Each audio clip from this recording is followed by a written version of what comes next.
ظاہر صاحب یہ ایک بہت ہی افسوسناک اور تشویشناک واقعہ آج جو ہم سب اس کو ظاہر سی بات ہے فیس کر رہے ہیں، تو آپ کیا کہیں گے؟ اور جو بلوچستان حکومت، بلوچستان انتظامیہ یہ اسٹیٹمنٹ دے رہی ہے کہ Bharat is absolutely involved in this matter, تو آپ مزید اس کے بارے میں کیا بتائیں گے کہ بھارت کیوں ابھی تک اتنا فرسٹریٹڈ ہے اور وہ اس طرح کی ناکام کوششیں کر رہا ہے؟ جی بہت بہت شکریہ۔ میرے خیال میں ایسٹرن بارڈر کے اوپر جس طریقے سے ہماری سیکورٹی فورسز نے اور ایئر فورس نے بھارت کو شکست دی ہے، میرے خیال میں وہ شکست کا ابھی تک اسے جو ہے صدمہ ختم نہیں ہوا، اور ہمیشہ سے ہم نے دیکھا پچھلے کم از کم 20-25 سال کے اندر ہماری جو مغربی بارڈر ہے اس کے اوپر سے اس قسم کی در اندازی اور دہشت گردی کو سپورٹ کرنا یہ بھارت کی ایز اے اسٹیٹ پالیسی رہی ہے، اور اس کی بڑی وجہ یہ ہے کہ آپ نے دیکھا کہ بھارت کے وزیر اعظم نریندر مودی، ان کے جو بڑے قریبی جو ساتھی ہیں، وہ فلور آف دا ہاؤس پہ بار بار اس بات کا تذکرہ کرتے رہے کہ وہ بلوچستان کو آزاد کر کے رہیں گے اور بلوچستان کو توڑیں گے۔ اب تو میرے خیال میں انٹرنیشنل کمیونٹی کو بھی اس بات کا جو ہے وہ احاطہ کرنا چاہیے کہ وہ دہشت گرد تنظیمیں جیسے کہ بی ایل اے ہے، ٹی ٹی پی ہے، بی آر اے ہے، مین کوشچن یہی ہے کہ کیا انٹرنیشنل کمیونٹیز خاموش ہیں؟ وہ اس چیز کو نہیں دیکھ رہی ہیں کہ بھارت کی پراکسیز کس طرح سے پاکستان کے صوبوں میں آپریٹ کر رہی ہیں؟ یہاں کی حکومتیں بار بار اس چیز کی نشاندہی کر رہی ہیں، تو ان کو یہ چیزیں دکھ نہیں رہی کہ کیا ہو رہا ہے اور وہ کیوں ابھی تک اس طرح کی کوششیں کر رہے ہیں؟ دیکھیں میرے خیال میں یہ تو ایک انٹرنیشنل نارمز ہے، یونائٹڈ نیشن سیکورٹی کونسل نے، یونائٹڈ نیشنز نے، امریکہ نے، کینیڈا نے، B L A, B R A, B N A اور ساتھ ساتھ ٹی ٹی پی کو دہشت گرد تنظیمیں قرار دیا ہے۔ اب تو میرے خیال میں یونائٹڈ نیشن فیس کرنے کا ٹائم آ گیا ہے نا، وہ اب ہمارے بچوں پہ حملہ کرے تو یہ تو بڑا ہی سینسٹیو قسم کا ٹائم ہے ہم سب کے لیے۔ آخری جو میرے خیال میں اس وقت میرے خیال میں پاکستان نے ڈیسائسو فیصلہ کر لیا ہے کہ ہندوستان کو سبق سکھانے کے بعد ان پراکسیز کے خلاف باقاعدہ جو ہے وہ کارروائی کا آغاز جلد ہونے والا ہے، اور نہ صرف پاکستان کے اندر بلکہ اکراس دا بارڈر جو افغانستان کی زمین استعمال ہو رہی ہے، اگر افغانستان ان دہشت گرد گروپوں کا خاتمہ نہیں کر سکتا، ان کے خلاف ایکشن نہیں لے سکتا، تو میرے خیال میں تمام منصوبہ بندی مکمل کی جا چکی ہے، اور اس بار ایک ڈیسائسو جو ہے وہ فیصلہ ہوگا، آپریشن ہوگا بلوچستان کے اندر بھی اور اکراس دا بارڈر بھی۔ لیکن ایک چیز ضرور ہمیں دیکھنا ہوگا کہ یہاں جو کچھ ایسے عناصر جو کہ ہتھیار اٹھائے ہوئے پاکستان کی ریاست کے خلاف، ان کے ساتھ تو بات کرنے کی کوئی ضرورت نہیں ہے۔ ہاں، جو ناراض لوگ ہیں، جو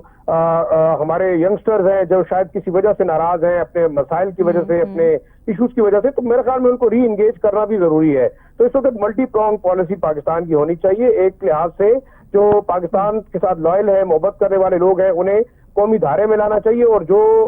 اس وقت ہتھیار نہیں رکھنا چاہ رہے، میرے خیال میں ان کے خلاف اب وقت آ گیا ہے کہ ڈیسائسو آپریشن ہونا چاہیے، اور میرے خیال میں ابھی پلاننگ ہو بھی رہی ہے کہ یہ ایک وقت ہے کہ دہشت گردی کا خاتمہ بلوچستان سے ناگزیر ہے، ساتھ ساتھ قبائلی علاقوں کے اندر جو ٹی ٹی پی اور ان کے دہشت گرد کاروائیاں کر رہے ہیں، ان کے خلاف بھی جو ہے وہ فیصلہ کن کاروائی جو ہے وہ جلد انشاءاللہ ہوگی۔ صحیح سر، اس پرٹیکولرلی مزید آپ واقعے کے بارے میں اگر ہمیں کچھ انفارمیشن دینا چاہے، جو کہ اوبیسلی آپ وہاں پر اور تمام چیزیں رپورٹ کر رہے ہوں گے، اینالائز بھی کر رہے ہوں گے، تو اس وقت تک 42 بچے جو ہے وہ زخمی ہیں اور 6 بچے جو ہے اس وقت افسوس کے ساتھ وہ شہید ہو چکے ہیں۔ دیکھیں میرے خیال میں یہ جو واقعہ ہوا ہے اس کی کنڈمنیشن جتنی بھی کی جائے، کیونکہ بچوں کو ٹارگٹ کرنا شاید 4 بچوں سمیت، سوری 6 افراد، وہ خواتین اور بچوں کو ہمیشہ سے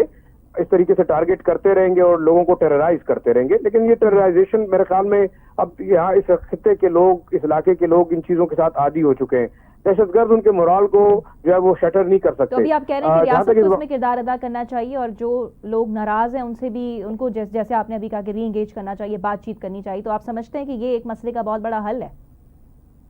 دیکھیں میرے خیال میں اس میں 2-3 چیزیں بڑی واضح ہیں کہ جو بلوچستان کی محرومیاں ہیں، جو قبائلی علاقوں کی محرومیاں ہیں، گورننس کی پرابلم ہے، پور گورننس ہے، ایڈمنسٹریٹو نظام بہتر نہیں ہوا، میرے خیال میں ان لوگوں کو ایجوکیشن کی بھی ضرورت ہے، ڈیولپمنٹ کی بھی ضرورت ہے، روزگار کی بھی ضرورت ہے، تو یہ ان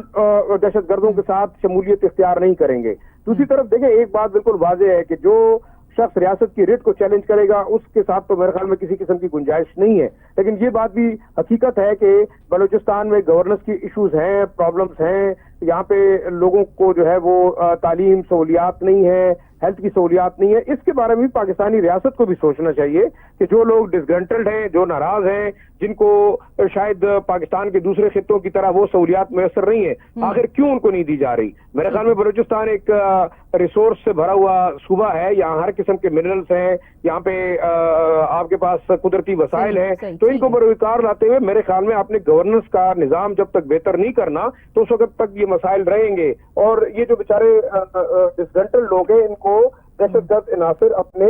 جو ہے مقاصد کے لیے استعمال کرتے رہیں گے. تو ہمیں یہ سوچنا ہوگا کہ ایک کائنیٹک ایکشن کے ساتھ ساتھ ہمیں اس علاقے کی محرومیوں کو بھی خیال رکھنا ہوگا, اس علاقے کی ڈیولپمنٹ کے اوپر بھی ہماری پالیسی کو مکمل طور پر ریویو ہونا چاہیے. صحیح. اور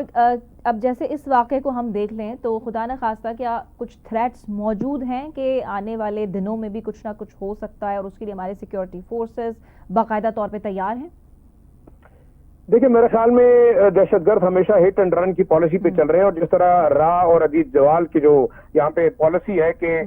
ہٹ اینڈ پے والی پالیسی ہے کہ باقاعدہ لوگوں کو مارنے کے ان کو پیسے ملتے ہیں, پھر ان کو جو ہے وہ فائنینسنگ کی جاتی ہے, ان کو اسلحہ فراہم کیا جاتا ہے. تو دیکھیں, دہشت گرد تو موجود ہیں, وہ کراس دا بارڈر آتے ہیں. بلوچستان ایک بہت ہی رگ ٹیرین ہے, اتنا آسان جو ہے وہ یہاں پہ چیزوں کو کنٹرول کرنا نہیں ہے. لیکن اس میں سب سے اہم ایشو یہ ہے کہ سیکورٹی فورسز تیار بھی ہے, لیکن آپ دیکھ رہے ہیں کہ سیکورٹی فورسز کے اوپر بھی حملے ہو رہے ہیں, ساتھ ساتھ سویلینز کو ٹارگٹ کیا جا رہا ہے. تو سویلینز جو ہے وہ لاکھوں کی تعداد میں, ان کو اس طریقے سے ٹارگٹ کرنا دہشت گردوں کے لیے بڑا آسان ہے. ایک بات بالکل واضح ہونی چاہیے کہ ہمیں اس قسم کے واقعات کا انتظار نہیں کرنا چاہیے.